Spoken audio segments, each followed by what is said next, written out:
Hey, Billy Epphart here. Thanks for tuning in to another vlog, and we're talking about today our Leadership Mastery series. We're talking about how you develop as a leader, and the first thing we've been talking about in these last several vlogs is learning to accept personal responsibility. And we've talked about, how you respond. We've talked about some of the things that responsibility may mean to you as a leader so you can develop and get better. But today I want to talk about some of the things that you are responsible for as a leader to help you grow and develop and become what you're supposed to be, and which is a better leader, more effective leader. So the first thing I want to share is that you're responsible for your time. And that when I was a younger man than I am now, that became a real revelation to me, was because here's why. Everybody has 24 hours in a day. In other words, nobody's getting any extra time. So it's not the amount of time you do have or you don't think you have. It's the value that you put into the time. So one of the staff in our office said to me just today, everybody has 24 hours, right? And so I have 24 hours just like Beyonce has 24 hours. Well, it works the same way. Everybody has 24 hours. The President of the United States has 24 hours. You and I have 24 hours. So it's not like we're going to get any more time, right? It's the value that we put into the time. And so, I tell those, especially the younger people that are around me, I always remember this. You never get paid for time. You always get paid for value. And what that simply means is that you get paid for the value that you put in the time. And so the first thing you're responsible for is your time. The second thing is your thoughts.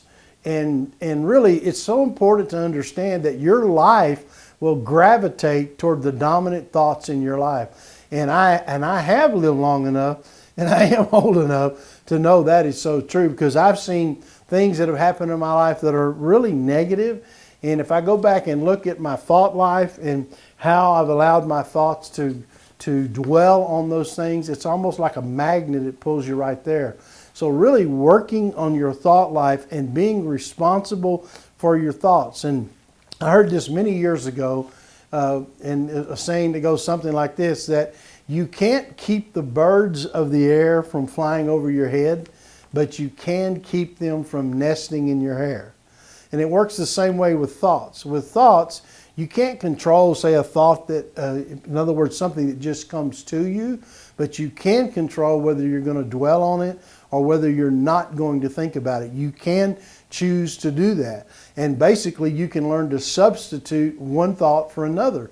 And people, I've had people say, well, I don't believe that. And I'll say to them, well, do this for me, right? And I want you to, and they'll say what? I said, I want you to start counting in your head from 1 to 10 silently. In your head, start counting 1 to 10. So they'll do it 1, 2, and they're thinking silently. And then I'll say, right in the middle of it, I'll say, tell me your name out loud. And so in my case, they would say Billy Epphart. I would say Billy Epphart. And I would ask them, what happened to your counting? And they said, it stopped. Exactly. So in other words, your mind has to shut up and listen to what your mouth's saying. And so you can substitute words for negative thoughts. And so if you can't just do it through the power of your mental discipline, you can do it by learning to say things different, which we're going to talk about here in just a second. But that'll help you in your thought life.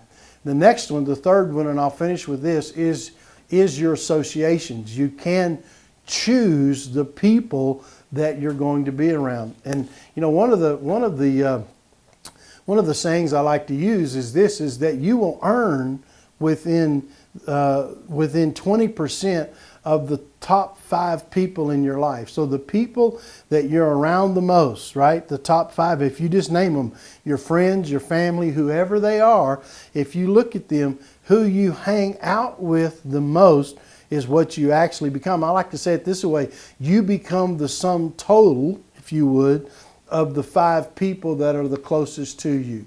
So some of us need to choose to have different friends. We need to have to choose, and we choose the word associations on purpose, not just the term friend, because associations can be family, it can be friends, it can be associations you have at work, it can be associations you have in a hobby somewhere out there that you're hanging. It's just where you hang out with people and you're around people in your relationships that most people earn within 20% of their top 5 friends. So let's say if your top 5 friends make $50,000 a year, that's your top 5 friends, then you're going to earn somewhere within 20%. So you'll earn either $40,000 or $60,000, but that's pretty much the cap you'll be at. So the point is that you've got to learn to get around people that can affect your life for the positive. So, hey, I appreciate you watching the vlog. This is Billy Epperhart, and I'll see you right back here on another video.